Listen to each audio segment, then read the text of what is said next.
Oh, it's just it looks like a chicken.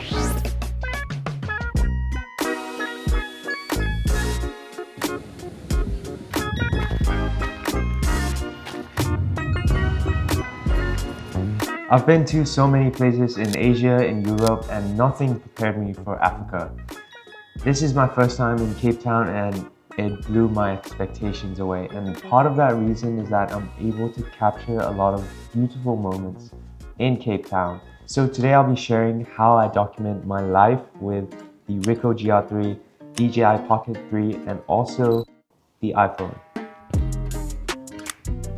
Starting off with the first day, I just flew into Cape Town, arrived in the morning, and here is the first tip if you're looking to buy the Osmo Pocket. Please use the microphone. It's amazing. I am currently using the microphone right now. This is where I put it, here. And I'm actually recording on the Osmo Pocket. I purchased the creator combo for the Osmo Pocket and I think it's worth it. So it comes with the carrying pouch, an extra battery extension. It also comes with a tripod thing, but most importantly it comes with the microphone. I think this is essential if you want to vlog, and you can see here the direct comparison with and without the microphone.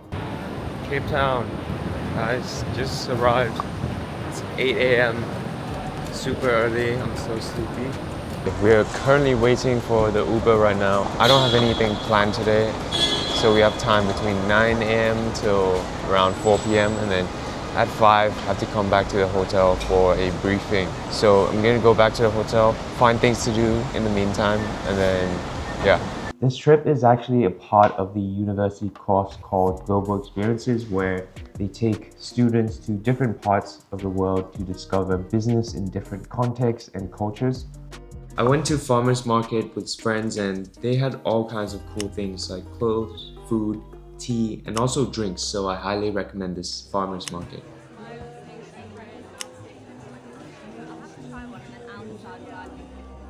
In the evening, we had a briefing and a really nice dinner, as well as a traditional dance to wrap up the night.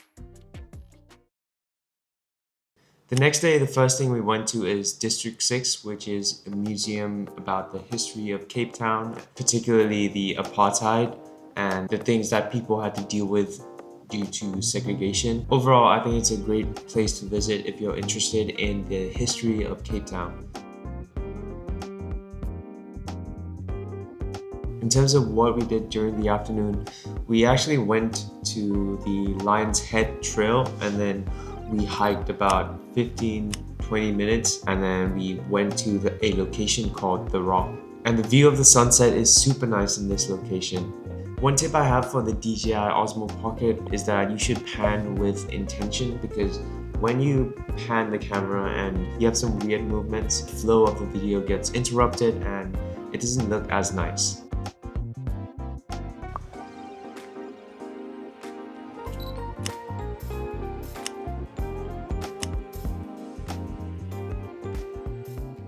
The second day I went to a company visit called Filani, which is a company that's based on helping mothers raise their child, because often being a single mother is something that's very prevalent in South Africa, and also it acts as a childcare center.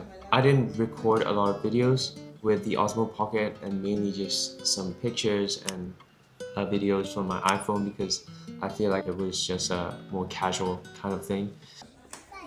Five.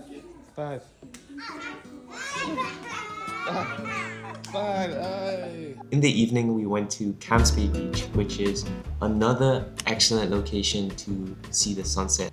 If you go to Cape Town, this is an absolute must. You should go to Camps Bay. You're gonna have a view of the mountains and the sea at the same time. That view is unbeatable.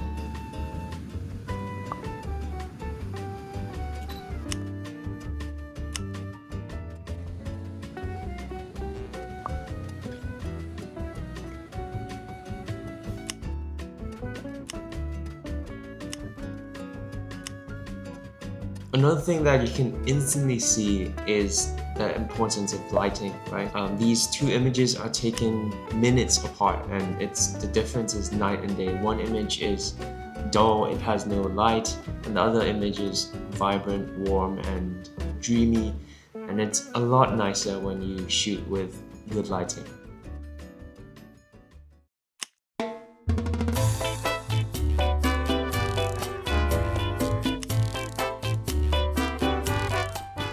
The next day I went to Sustainability Institute, which is an institute based on, I don't even know what it's on. We had a lot of guest lectures for sure. The good thing is when you carry a Ricoh GR3 or a certain camera, you can use that to quickly document in the moment, whereas compared to an Osmo Pocket, you have to bring it out, you have to record it, you have to think which angle, how should I move the camera, essentially how should I record this video, and it's much harder to make a video look good compared to just snapping a photo on the Ricoh, right? So this is my experience in carrying both of these things.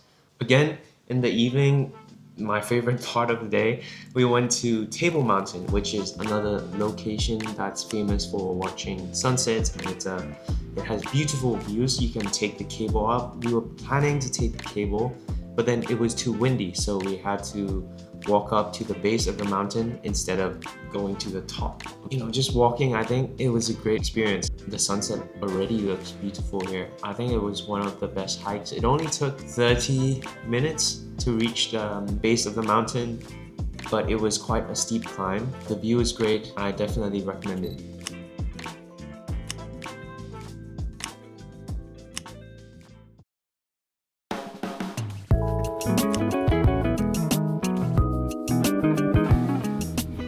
The last day of the trip is an extra day that I chose to spend, so this is the whole day. I went on a tour. First we went to these colorful houses and this guy caught my eye, so I had to take a picture. This boat cruise to Seal Island was the next stop, and it was around 9 AM, so the sun was just slightly poking out of the clouds. So this was about a 14-minute boat cruise and it was quite nice. One of the limitations I find with the Osmo Pocket is definitely the lens. When you look at the iPhone, there's the wide lens, there's the normal lens, and there's the macro lens, right? I use the iPhone 15 Pro, and that gives you the flexibility to zoom in. And if we take this instance, when I went to the Seal Island with the Osmo Pocket, it looks really far away, and I had to film with my iPhone with the macro lens in order to focus on the seals. So, you know, having this flexibility of also having a backup camera as the iPhone helps a lot. Next was a drive through Chapman's Peak, and this is considered as one of the nicest drives in the whole world.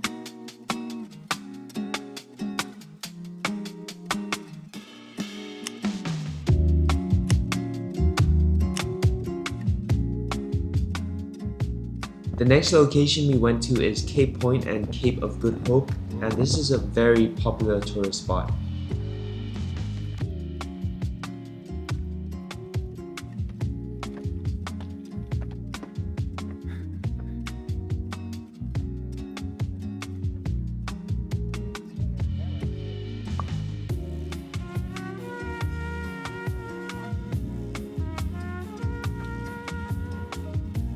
If you like penguins, then Boulders Beach is probably your place to go to, because here you can see the African penguins and they're very small and cute.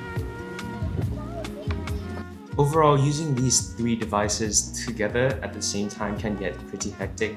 If you're switching between Osmo Pocket, you have your Ricoh, and then maybe you need your iPhone as well, right? I think it's good to have that flexibility. You have a good video camera, the Ricoh GR3, which is a great camera to take still photos, and you have your iPhone for, you know, that convenience, right? I currently use a shoulder bag to carry all my essentials and camera gear in here. You can definitely fit your Osmo Pocket, you can fit your Ricoh, you can fit your power bank in here as well. It's the Air Daysling 3. I really like this bag, it's convenient. It's like almost a pouch that you can access all the time. Whatever gear you're not using, you can just shove it down in there. So this helps keep things organized. And that's it for the video. Hope you enjoyed, and see you next time.